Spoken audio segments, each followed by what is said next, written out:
Okay, so first thing we're going to do is measure out 80 inches twice for the horizontal planks.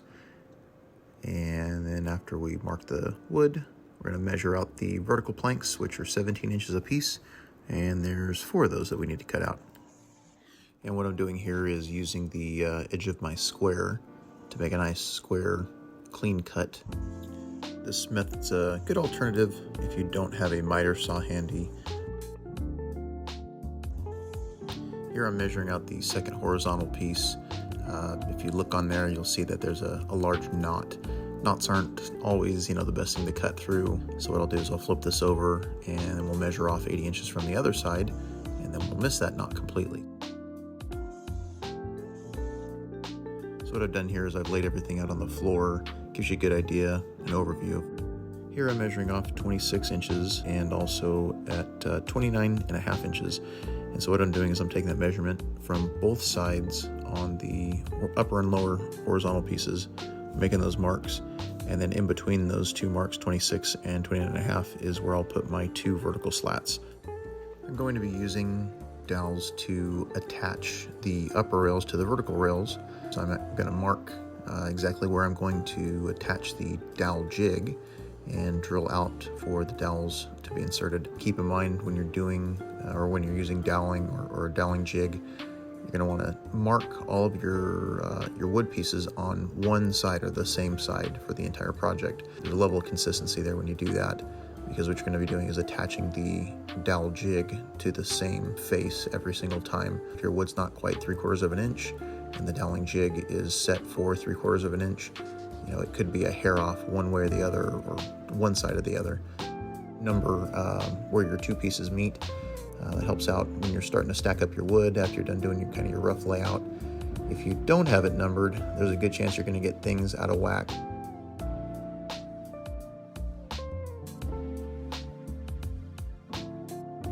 The doweling jig itself would cover up these small markings that I've made, so I'm just extending those out so I can line up that doweling jig perfect. There's a little notch on there. I'll show you here in just a second how to line that up.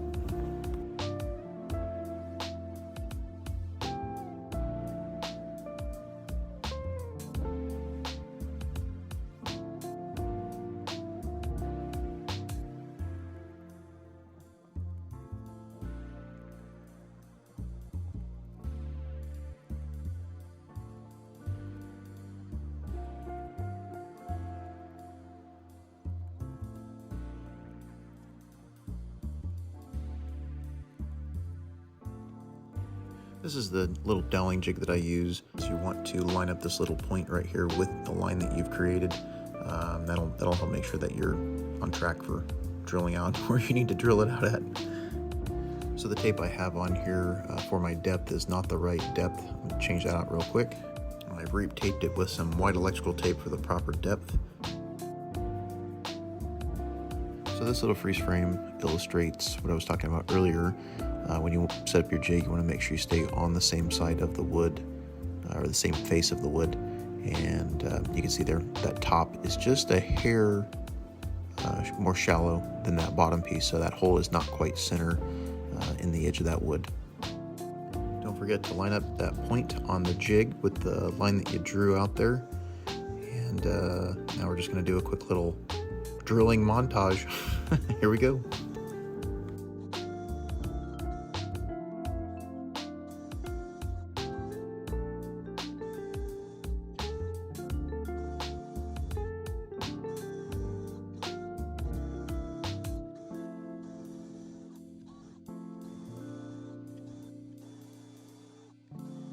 Lots and lots and lots of drilling.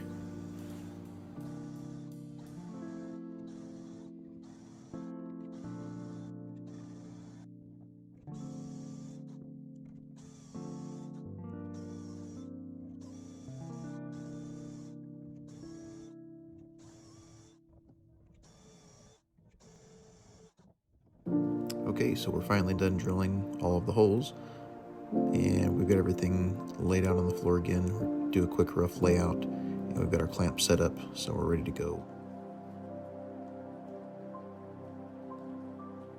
Next, we will add glue to the holes. We'll drop the dowels in there. add the glue to the other side, the receiving side there, and then we'll start putting this thing together.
Once you get everything pretty well stuck together, throw your clamps on there, get them snug but not too tight, and just kind of work it back and forth. Start at one end, tighten up your clamps just a little bit, and work your way, like I said, from one side to the other, and get some good pressure on there, but not too much to where you're bowing the wood.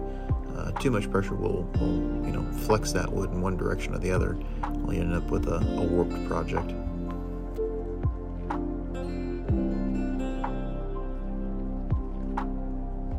So after gluing it and clamping it, left it for about 30 minutes, and I came back, threw it on a tabletop, and then what I did after that is started running this twine back and forth. I don't know why I went with twine as opposed to doing a solid back, solid piece of wood. I think I was just trying to minimize weight as much as possible. So this is a little bit of a longer segment here, where I'm just adding the twine back and forth, doing a kind of crisscross pattern at one point in time, and then I'm doing this vertical pattern as well.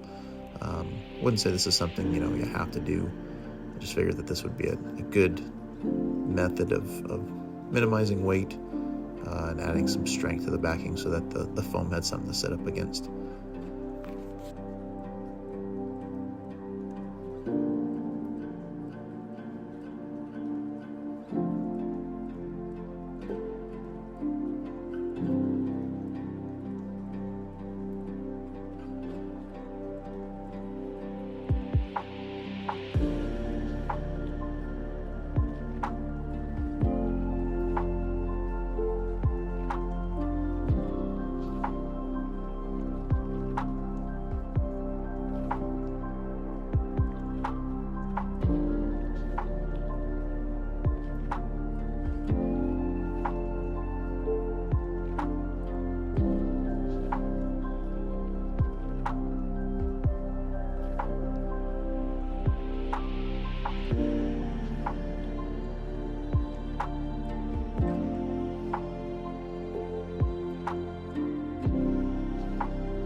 So after installing all of the twine and about 1,000 staples, I let the project sit overnight, and I just decided in the evening to put some glue on every one of those staples and kind of where the twine was at, because I figured if one of those things pops loose, it's just going to unravel the whole thing. So like I said, I added some wood glue at every one of those staples, and you'll see that here in just a second. Kind of just let that sit overnight, harden up, and then we moved on to the next phase. Alrighty, it's time for some burlap, and this specific type of burlap was a little bit too thin for me, so I ended up folding it in half, doubling it up, and that seemed to strengthen it up to what I was looking for as far as thickness. And just started setting the staples, stretching it out a little bit, and just hit the perimeter with some staples, secure it, and we can move on to the next step.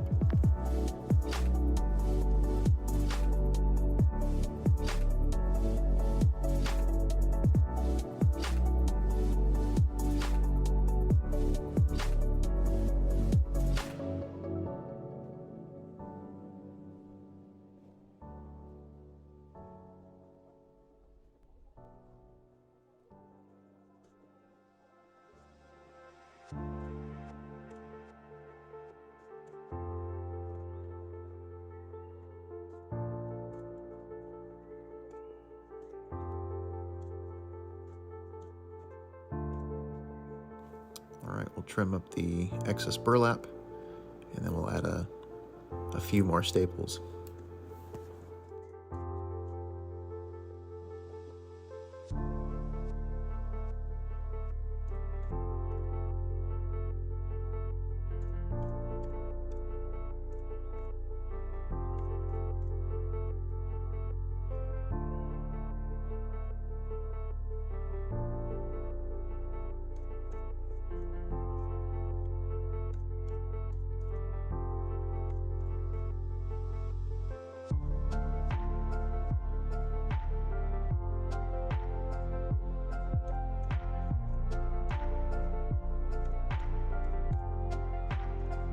Alright, it's time to add the foam.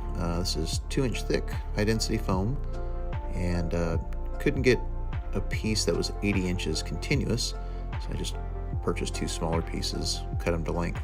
You'll notice one side is a little bit longer than the other. I wanted to make sure my seam was on one of the supports. And next I am adding this 1/2-inch cotton padding, and so what this is going to do is kind of help round out and soften the edges, so you don't have that harsh foam edge. A little bit extra padding.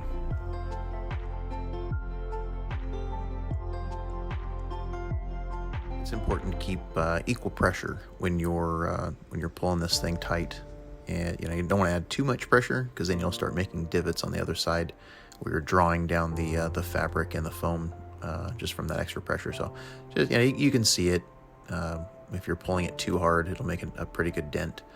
Just be consistent with how tight you're pulling each piece before you staple it. If you mess it up, you can always pop a couple staples out and go back. It's not the end of the world. The only time it is when you get down to trimming everything up. Once you trim everything up, you really don't have too much more to work with, so that's when you really got to be careful.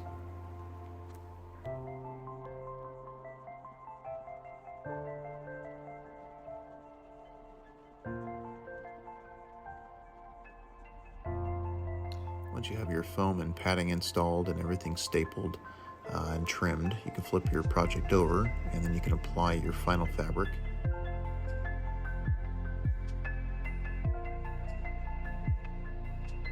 Some fabrics will stretch more than others, and so what I like to do is run my hands across the top, add a little bit of pressure, and try and push that fabric to the outside edges. I guess in my hopes, I'm trying to pull any ripples out of it, and possibly stretch it out just a little bit, or enough to where it takes that initial stretch out, where you don't get any sagging pieces or loose fabric when you go to install it.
Folding and stapling the corners is kind of tricky.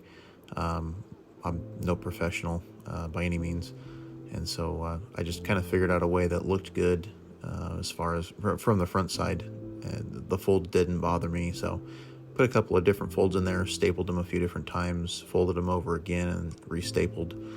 You can kind of see the corners aren't perfect, but like I said, I'm not too concerned with it. But yeah, it's just one of those things you can kind of work through it as you go and see what you like or what you don't like, and make those adjustments on the fly.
Next, I'll be adding the legs, or what I call legs. This is the piece of wood, vertical piece of wood that joins the headboard to the box spring frame. They are a total of 51 inches in length, and what it is it'll attach at the very top of the headboard, and it goes all the way down to the floor past the frame rails. So it just adds that kind of extra layer of support since they are going to be touching the floor as well. And it gives you a little bit of adjustment too if you have a different mattress thickness, or if you get a different mattress, you don't have to ditch the headboard or make any adjustments to it. You can just kind of slide it up and down and reattach it to those frame rails. Here I'm using a countersink bit, and so I'm pre-drilling and countersinking at the same time with the bit that's on this drill. I definitely recommend doing this because you definitely don't want to split the wood, especially this type of wood that I'm using. It's a little on the dry side, so if you were to just run a screw through it, there's a good chance that you're going to split that wood. So yeah, pre-drilling and countersinking are definitely recommended. I think I said I've got 5 or 6 screws here, and I'm just kind of offsetting them back and forth between the sides there. Definitely recommend getting a screw that's long enough to go through the padding and the fabric that you've laid over. Make sure that you've got good contact between this piece of wood through that fabric and into the other piece of wood. You just got to make sure they're not too long to where they go all the way through. Even if they do go through a little bit, as long as they don't protrude too far out, you should be fine. Like I said, you got 2 inches worth of padding there, and then another ½ inch of cotton batting, so you should be fine. Just you don't want to use like 4-inch screws or anything like that.